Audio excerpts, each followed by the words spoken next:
Deyir, elə ki, ciyərləri parçalandı. Dedi ki, get Hüseyni çağırın. İmam Hüseynə xəbər verdilər, qaça-qaça gəldi. Gördü, oturub İmam Həsən rəngi saralıb. Eşitmişəm bir neçə Arifdən, deyir, xanım Zəhra, deyir, heç Həsənimə ağlamırsınız. Çox ağlamırsınız.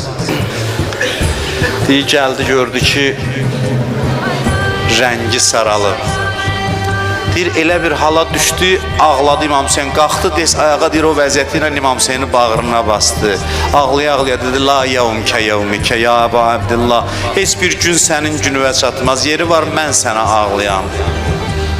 Bu məqamda müsibətlər anası Ummul Məsaib Zeynəb daxil oldu.